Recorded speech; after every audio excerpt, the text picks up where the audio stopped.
माझा ऐक सुहास, तू या सगळ्या गोष्टींकडे दुर्लक्ष कर. अजिबात विश्वास ठेवू नको या सगळ्यावर. कसं आहे ना, जेव्हा आपण एखाद्या व्यक्तीवर 100% विश्वास टाकतो ना, तेव्हाच त्या व्यक्तीशी असलेलं आपलं नातं घट्ट होत जातं. जोडीदाराच्या बाबतीत जर असे गैरसमज मनात घर करून राहिले ना, तर त्याचा त्रास होतो अरे, दोघांनाही.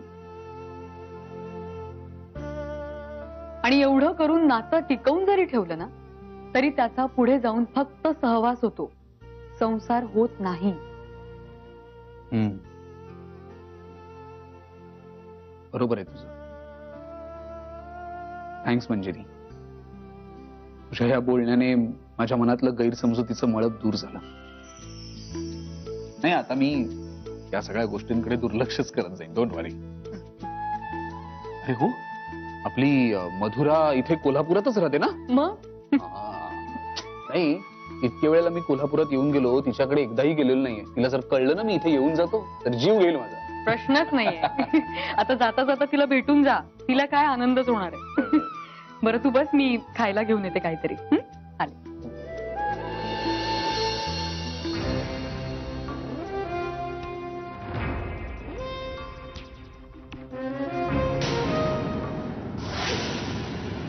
तुला पढवून पाठवलं होतं तशीच बोललीस ना, का माती खाल्लीस? अगदी तुम्ही सांगितल्याप्रमाणेच बोलले. मी मूळची नाशिकची, मी आता सध्याच कोल्हापुरात स्थायिक झाले आणि मी माझ्या बाबांसोबत राहते.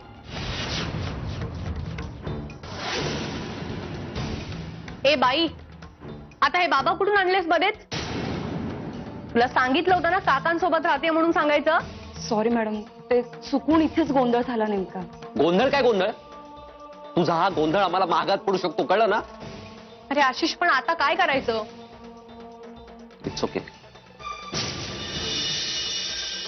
एनिवे, पण इथून पुढे लक्षात ठेव, इथून पुढची सगळी पावलं सावधगिरीने उचलावी लागतील, कळलं? वा नाही ना जाधव. अरे जी बाई अस्तित्वातच नाहीये, तिच्या 2 कॉपीज तयार केल्या मी, एक जुनी आणि एक नवीन. वा वा आशिष शिर्के, मस्त. कमाल केली तुम्ही. मॅडम, सत्यजित असं म्हणालाय की आशिषच्या सगळ्या ट्रीटमेंटचा खर्च तो करणार आहे. वा, गुड न्यूज. अरे एका वेळी एकाच गोष्टीसाठी 2-2 दुकानं उघडी झालेत माझ्यासाठी. क्या बात आहे आशिष, तुझं हे वेड्याचं नाटक आहे ना, चांगलं प्रॉफिट करून देते आपल्याला. मग अरे हम शख्सियत ही ऐसी है कि हमारी गाली पे भी ताली बजती है. अभिनयात उतरलो असतो ना, भल्या भल्यांची छुट्टी केली असती मी. पण काय करणार, जालिम सनम ने धोका दिला. एनिवे, आपल्याला पैसे तसेही मिळतच आहेत, पण त्याचबरोबर सत्यजित सारख्या ओव्हर स्मार्ट माणसाला आपण मूर्ख बनवलंय. उतर खाली. हे स्वप्नांचे बंगले मानतीस ना, तिथून उतर खाली. तुला काय वाटलं, सत्यजितने ते रिपोर्ट्स काय त्याच्या ऑफिस मधली रद्दी वाढवायला ठेवून घेतलेत? तो ते रिपोर्ट्स दुसऱ्या कुठल्या तरी डॉक्टरला नक्कीच दाखवेल आणि सेकंड ओपिनियन घेईल. तुझ्यापेक्षा नक्कीच 2 पावलं पुढे येतो, कळलं ना? ओ गॉड, मग आता? नाही, तुझ्यापेक्षा 2 पावलं पुढे असला तरी माझ्यापेक्षा 4 पावलं मागे नक्कीच.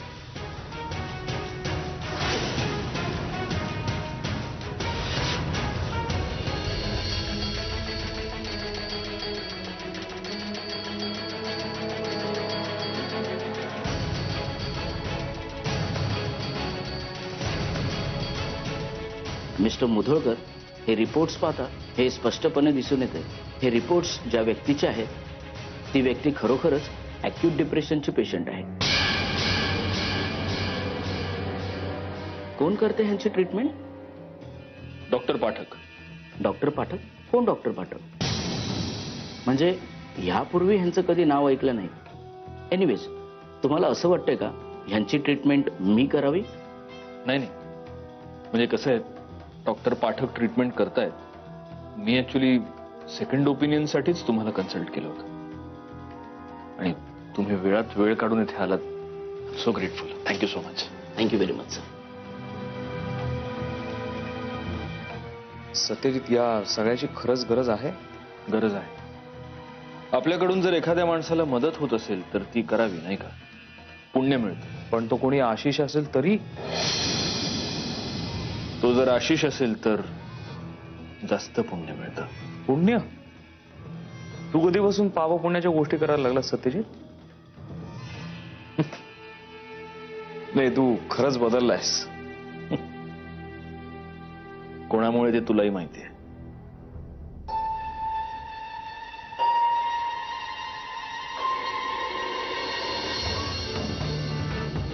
असं म्हणाले सुहासराव?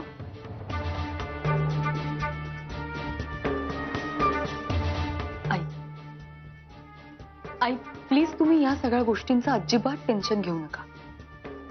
अहो मी बोललीये सुहासशी.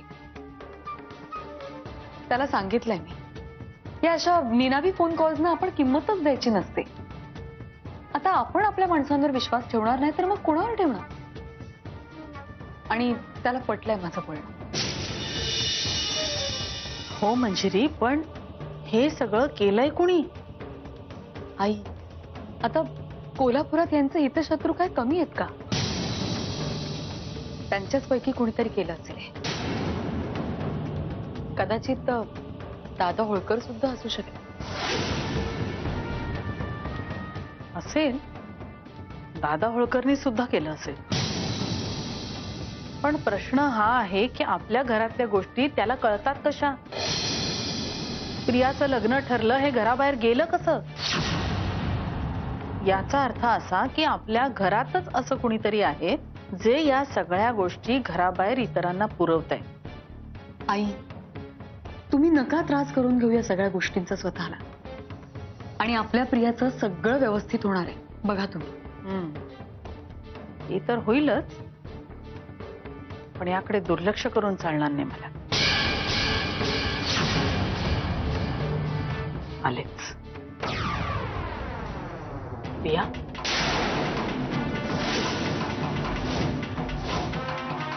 प्रिया, प्रिया, प्रिया, बघ तू या सगळ्या गोष्टी अजिबात मनाला लावून घेऊ नकोस. हा, मी बोलले ना सुहासशी. त्याला पटलं सुद्धा आहे माझं सगळं म्हणणं. म्हणजे पुरे झाला. तू किती वेळा मला खोटा दिलासा देत राहणार आणि मी किती वेळा मूर्खासारखी आस लावून बसणार. आता सगळं संपलंय आणि आता काहीही होऊ शकत नाही. प्रिया, असं काय बोलतेस प्रिया? प्लीज, मी तुला म्हणाले ना की मी बोलले सुहासशी आणि त्याला पटलंय अगं माझं म्हणणं. कोणाला फसवतेस तू? स्वतःला की मला? मंजिरी, तुला अजूनही असं वाटतंय की तुझ्या बोलण्याने तो कन्व्हिन्स होईल? मला नाही वाटत. एकदा नशिबावरनं विश्वास उडाला ना मंजिरी, तो कायमचा उडतो. आणि फुटकं आहे माझं नशीब, हे आता सिद्ध झालं. तू तरी त्याला किती ठिगळं लावून कसं जोडणार आहे? मी एक काम करते. मी यांच्या कानावर घालते ही गोष्ट. त्यांना घालू दे लक्ष या सगळ्यात. आता मलाही असं वाटायला लागलंय की हे कुणा बाहेरच्याच काम दिसतंय. मंजिरी प्लीज, काहीही झालं तरी ह्या प्रकरणाबद्दल तू सत्यजितला काहीही सांगणार नाहीये. अगं हे बघ, तो उगीच डोक्यात राग घालून घेईल आणि तो सगळा राग जाऊन दादावर काढेल. आता तुमच्या संसारात 4 सुखाचे दिवस येतात. तुम्हाला मूल होणार आहे. आणि आता प्लीज माझ्यामुळे क्लेश निर्माण व्हायला नकोय मला. मंजिरी प्लीज, हे बघ, माझी शपथ आहे तुला. ओके, ठीक आहे, मी नाही सांगणार यांना. बस तू आधी डोळे पुस बघू. प्लीज डोळे पुस आणि हसून दाखव मला. मी आहे ना तुझ्यासोबत. सगळं नीट होणार आहे. प्लीज मी बोलीन सुहासशी आणि त्याला जबरदस्ती कान धरून बोल्यावर उभं करीन. झालं समाधान?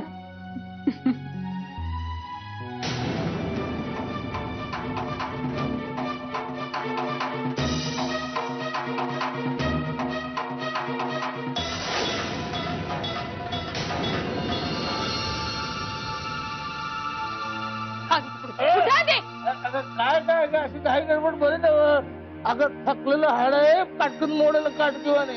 आता पूर्वी जर का दसपुसेपणा झेपत नाही मला. बंद करा तुमची. बोलायचं कोण आहे? चला आजचं. गप्प बसा. अरे राहिले. तुम्ही घराबाहेर जाऊन कोणाला भेटत असता हो? घरातल्या गोष्टी बाहेर जातातच कशा? ए काय डोसकं आपटलं का काय कुठं तुझं? अगं काय समजल उमजल अशा भाषेत तरी बोल ग. मधले काही दिवस तुम्ही गायब होता तेव्हा दादा होळकर कडे होता. काय सांगितलं तुम्ही त्याला? जाधव तो माकड तोंड आहे.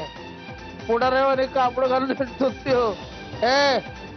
आणि मी नव्हतो गेलो त्याच्याकडे. त्यानंच बोललेलं होतं मला मानानं. काय जंगी पाठी दिली ग त्यानं. किती दारू ती बी समधी उंची एकदम. लाज वाटत नाही तुम्हाला? हा? घरच्या गोष्टी अशा बाहेर जाऊन जगजाहीर करायला. प्रियाचं लग्न ठरलं हे दादा होळकर पर्यंत गेलंच कसं? तुम्हीच सांगितलं की नाही? हल्ल्या घरचेच वासे मोजा तुम्ही. इथंही राहून तुम्ही हेच करणार. त्या घरच्या सुखाच्या आड येत आहे. काय अपेक्षा करायची तुमच्याकडून? बस बस बस चालू बस. मायला काय कळलं असं तरी बोल ग. गप्प बसा. एक गोष्ट लक्षात ठेवायची, जर यापुढे घरातल्या गोष्टी घराबाहेर गेल्या तर सत्यजित तुमचे काय हाल करेल मला माहित नाही.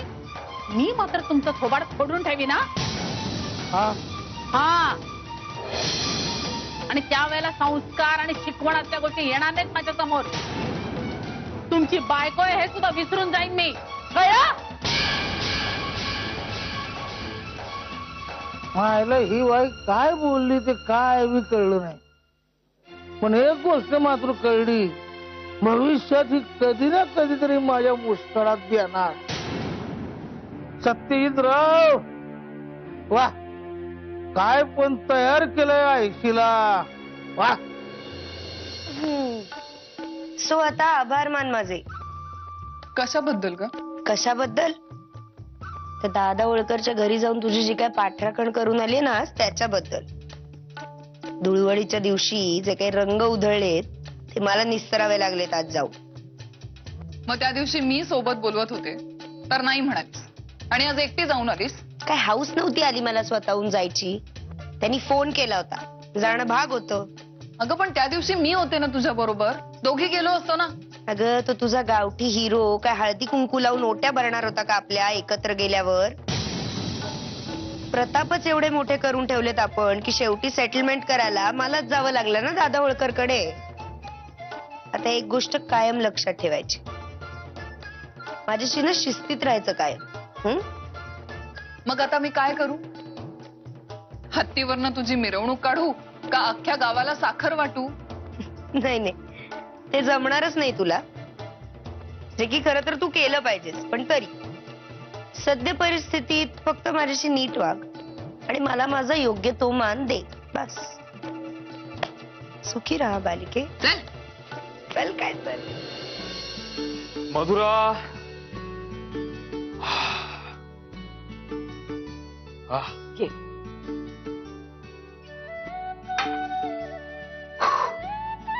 काय रे, आज एकदम खुश दिसतोस. गोष्टच तशी आनंदाची आहे. काय घडलं? प्याट टळतीये. अगं सत्यजित आणि मंजिरी वहिनींच्या संसारावरचं प्रिया नावाचं ग्रहण आता बाजूला होत आहे. सुहासने लग्नाला होकार दिलाय. सुहास? हो, खरं तर मंजिरी वहिनींमुळेच हे लग्न जुळतंय. आणि तुझ्या लांबच्या भावाचे देखील आभार मानले पाहिजेत. मी त्याला शुभेच्छा तर देणारच आहे, पण पर्सनली भेटून त्याला ऑल द बेस्ट देणार आहे.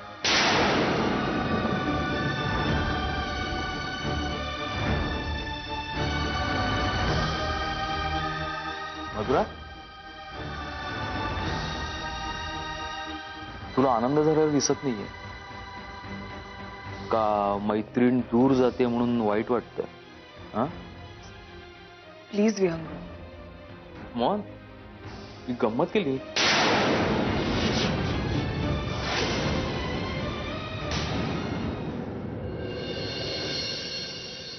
सुनबाई, दाखल्या सुनबाई, सुनबाई कुठे ओरडताय कशाला? काय झालं? काय आपल्या काय भ्या आहे काय कुणाचं? अरे माझं घर आहे माझं. हो तुमचं घर हे ओरडून ओरडून कशाला सांगायला पाहिजे अख्ख्या जगाला? माहिती आहे ना सगळ्यांना. मग काय झालंय? शांतपणे सांगा काय हवंय ते. सुनबाई, सकाळ धंदळ घासा कोरडा आहे का मला? त्या नरड्यात 2 घुट होत की. 2 घोट चहा आणू?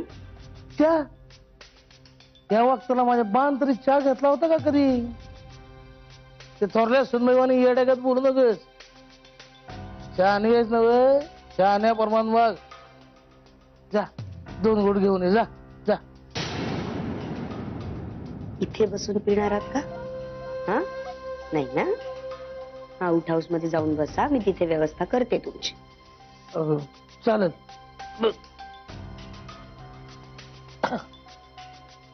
सुनबाई, एक विचारायचं होतं. काय? त्या मोहितेबाईच्या पोरीच्या लग्नाचं काही लफडं आहे का? नाही कसं ती शालू सारखी कावते माझ्यावर, मला विचारतोय. त्याची तुम्हाला कशाला चिंता? तिचं लग्न रोज ठरतं आणि रोज मोठ. आपल्याला काय करायचंय? आपल्याला काय करायचंय म्हणा. आपण काय दारूच सोबती. आपल्याला जो दारू देईल तोच आपला परमेश्वर. पण कसं आहे, या सगळ्या गोष्टीचं खापर ती शालू माझ्या डोक्यावर फोडते. काय लगीन ठरलं नव्हे त्या पोरीचं? आता नाही ठरते. मी आहे की. हा नाही तसं नव्हे. काय किती बी झालं तरी ती मोहितीबाईची पोर माझ्या पोरीवानी. म्हणजे मी बघेन की एखाद्या पोरगा तिच्यासाठी तरणाबाण आमच्यासारख्या मोठ्या घराण्याचा एकदम मस्त. हो सासरे बुवा, दारू प्यायची आहे ना? तिथे बसा ना आउट हाऊस मध्ये जाऊन, मी घेऊन येते. जा ये लवकर लवकर ये.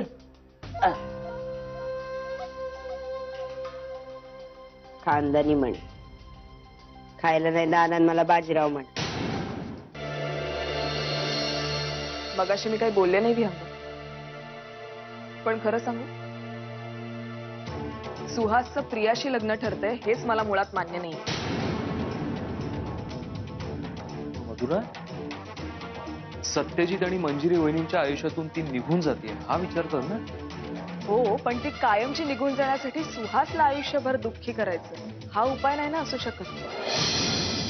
सुहास जरी माझा सख्खा भाऊ नसला तरी तो लहानपणापासूनच आमच्या सोबत खेळलाय, वाढलाय.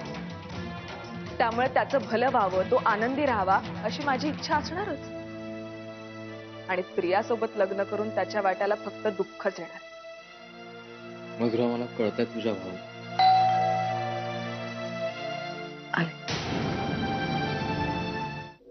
वेलकम. येस, तू कशी आहेस? मस्त मजेत. तू कसा आहे? उत्तम. ओळख करून देतेस ना?